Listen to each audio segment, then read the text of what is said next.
যুক্তরাষ্ট্রের California loss অ্যাঞ্জেলসে কাউন্টিতে ভয়াবহ দাবানল নিয়ন্ত্রণে আসতে শুরু করেছে। বাতাসের গতি কমে আসায় পরিস্থিতি কিছুটা উন্নতি হয়েছে, তবে এখন পর্যন্ত এই দাবানলে প্রাণ হারিয়েছে 11 জন এবং নিরাপদ আশ্রয়ে সরিয়ে নেওয়া হয়েছে প্রায় 1,80,000 মানুষকে।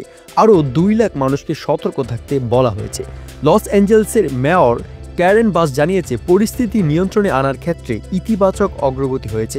প্যালিসেডসের দাবানলে এখন 8% এবং ইডেনের আগুন 3% নিয়ন্ত্রণে এসেছে, তবে অগ্নি নির্ভর কর্মীরা এখনও 5টি বড় দাবানল নেভানোর জন্য সংগ্রাম করছে। বিসিবি জানিয়েছে, প্যালিসেডসে 20,000 একর, ইডেনে প্রায় 14,000 একর এবং অন্যান্য অঞ্চলে আরও 100 একর পুড়ে গেছে।